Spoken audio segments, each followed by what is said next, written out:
Giờ mình mang ra đồng mình thả nhá. Đấy.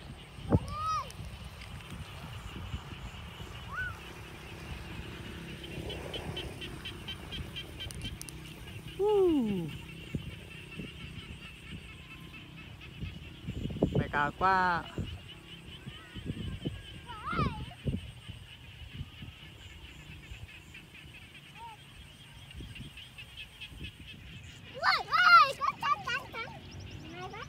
Các bạn thả phải giật như này thì diều bay cao này. Phải giật đi. Đấy các bạn nha. Các bạn thấy diều tít trên kia, để mình so với các bạn xem. Đấy. Cả hai bố con đang đi chơi với nhỉ? Bố ơi, diều ba. Bố con dài quá rồi. Diều đây mọi người nha. Wow. Cao ơi.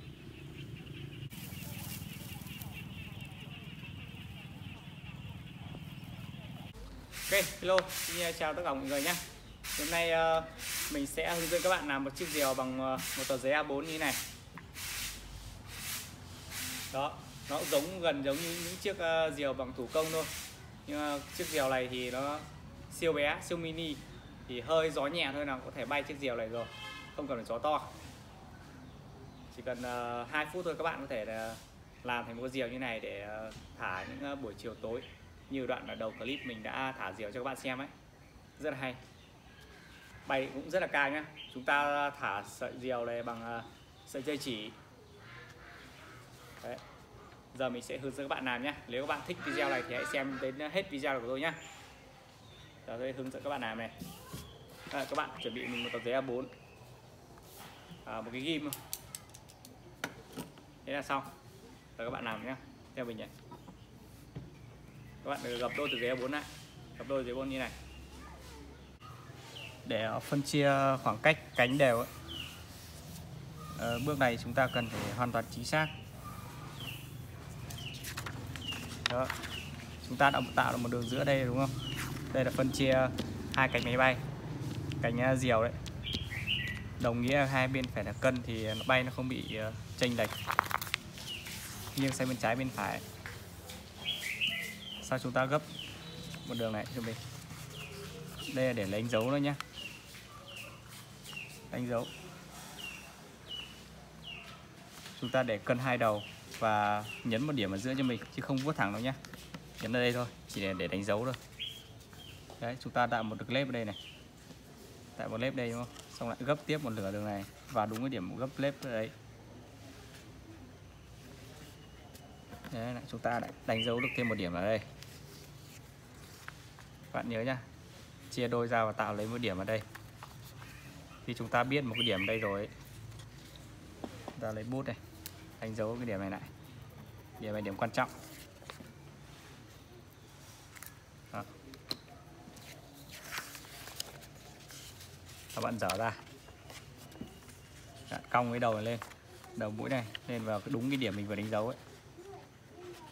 Cái đỉnh này vào đúng vào cái đỉnh này, vào đúng cái điểm mà chúng ta vừa đánh dấu ấy.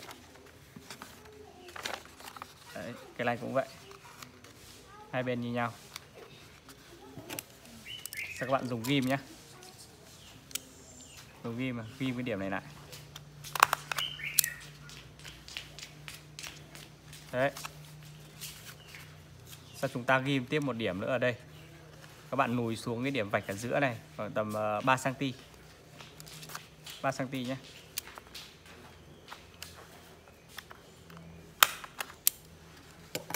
Đấy. Okay. Chúng ta đã có hai cái điểm để chúng ta buộc dây chỉ vào đây. Chúng ta dùng cuộn chỉ. Cái máy bay giấy A4 này chúng ta dùng bằng sợi chỉ đấy nhé. Chúng ta không dùng dây dù to đâu. Dây dù to thì cái máy bay nó cái diều nó không kéo được cái dây dù nặng lên quanh cao được. Chúng ta dùng bằng sợi chỉ thôi.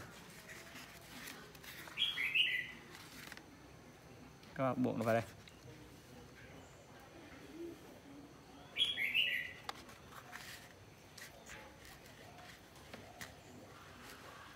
Đây là gọi là sợi dây nèo của cái diều ấy.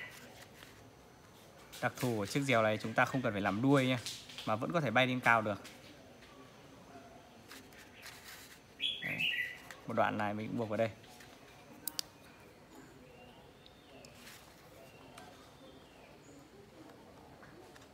Các bạn dùng cái ghim để xuyên qua đây, nó có cái lỗ ở đây sẵn này.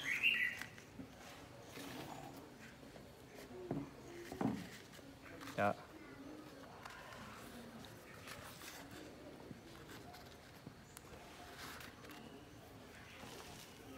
Và các bạn buộc cái đầu dây còn lại vào đúng ở điểm này. Vào điểm này.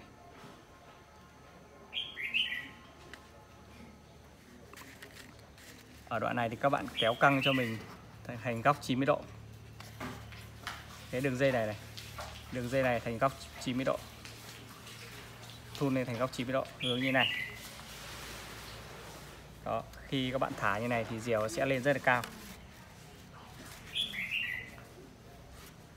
Đó, vậy là mình đã hướng dẫn các bạn làm một chiếc diều bằng tờ giấy A4.